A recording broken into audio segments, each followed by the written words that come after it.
आदरणीय chairman madam, एक अच्छा बिल सरकार ने लाया है। मेरे मित्र अर्जुन मुंडा जी लेकर आए हैं, उनका स्वागत करता हूं। लेकिन कुछ मुद्दे जो महत्वपूर्ण है, मुझे लगता है कि आज श्रद्धेय भारत रत्न डॉक्टर बाबा साहेब अम्बेडकर जी ने जब संविधान बनाया तभी संविधान में उन्होंने आरक्षण का मुद्दा लेकर आए।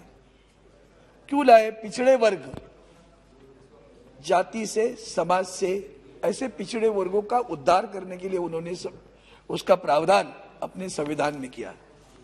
70 वर्ष के बाद में भी आज भी वो कुछ लोग पिछड़े आज भी है और आज भी हम उनकी समस्या का निराकरण नहीं कर पा रहे।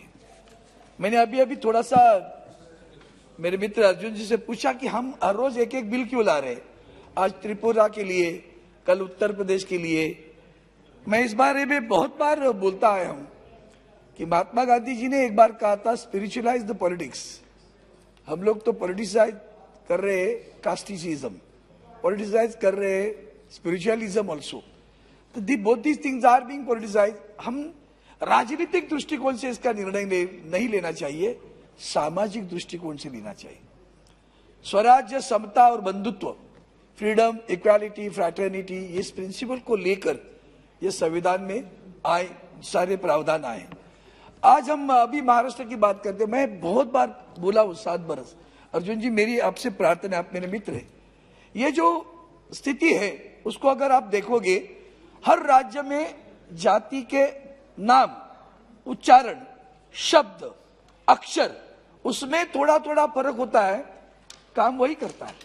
चर्मकार चर्मकार है, बौद्ध बौद्ध है, उसके जाति में थोड़ा सा इधर उधर अक्षर का, शब्दों का भी नहीं, अगर फर्क हुआ तो उसको उसकी सहूलत मिलती नहीं है, सुविधा मिलती नहीं है।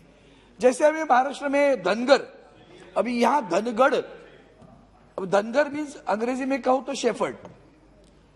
वो धनगर समाज महाराष्ट्र में कितने सालों से बात कर रहे हैं कि हमें उसमें हमारे आरक्षण मिलना चाहिए, एससी में मिलना चाहिए, एसटी में मिलना चाहिए। वो आप देखेंगे कर रहा है। धोबी समाज, ऐसे बहुत सारे हैं। मेरी आपसे प्रार्थना है, कॉन्स्टिट्यूशन प्रोविजन कहते हैं कि गवर्नर साहब के जरिए आदरणीय महामहिम राष्ट्रपति जी पूछेंगे और उसका प्रावधान करेंगे। गवर्नर साहब को कौन बताएगा? राज्य बताएगा ना, राज्य की सरकार बताएगी। मेरी आपसे प्रार्थना है, एक बार आपकी तरफ से एक पत्र सभी राज्यों को जाने दो और सभी राज्यों को पूछो कौन सी जातियां पिछड़े वर्गों में है जो आज भी हमारे संविधान के तहत उनको ये सहूलतें मिलती नहीं है। अब अगर जैसे धनगर की बात की, धोबी की बात की, इसको देखेंगे तो ये सारी चीज किस लिए किया था हमने? हमारा जो भारत रत्न डॉक्टर बाबा साहेब अम्बेडकर की जो सोच थी वो क्या थी? उनकी सोच थी शिक्षा में उनको आगे बढ़े, समाज में उनका आर्थिक स्थान है ऊपर हो जाए। अब जब शिक्षा ही नहीं तो नौकरी कहां से आएगी? नौकरी नहीं आई, व्यवसाय नहीं है तो आर्थिक स्थान कहां से आएगा? तो शिक्षा मूलभूत होती है। मराठी में उन्होंने कहा था, शिका संगठित व्हा आणि संघर्ष करा। पहले सीख लो, संगठन करो और फिर बाद में संघर्ष करो। जिंदगी भर संघर्ष ही करते रहेंगे, कभी बाहर आएंगे इससे ही बाहर। वो दिया, एक सोच दी, लेकिन भाई इससे बाहर निकलना चाहिए। आज भी हम देखेंगे, अभी आप देखिए बहुत सारे लोग डिस्ट्रक्शन ऑफ फॉरेस्ट की भी बात कर रहे हैं। मैं अलग दूसरी बात करूंगा, निजीकरण की बात करूंगा।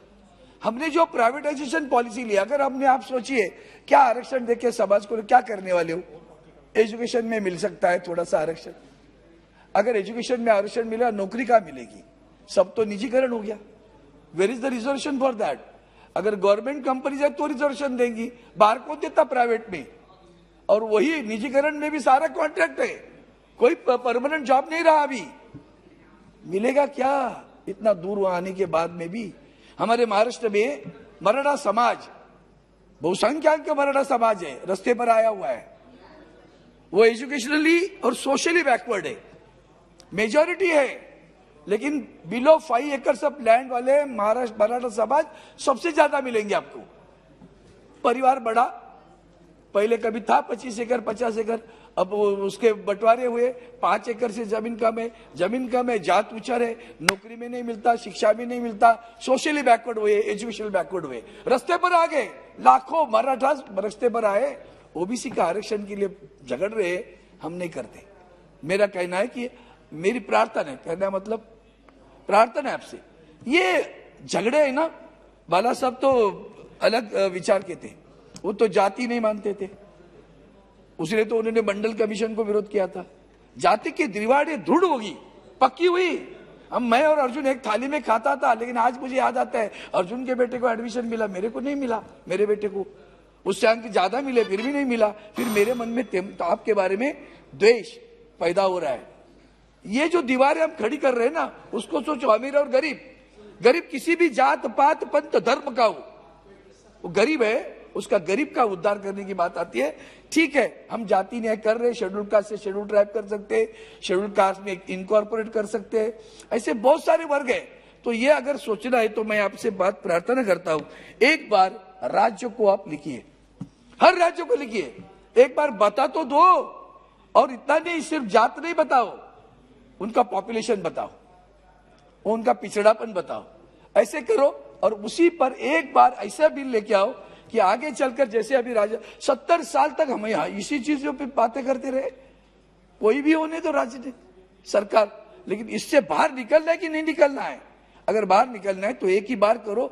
और समस्या आगे है, आरक्षण देने के बाद क्या होगा, उसका उद्धार कैसे होगा?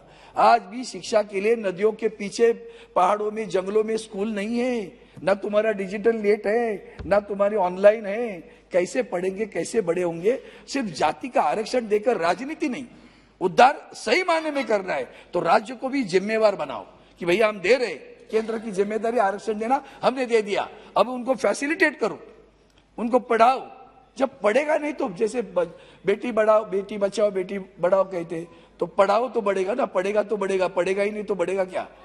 उसको पिछड़ापन है।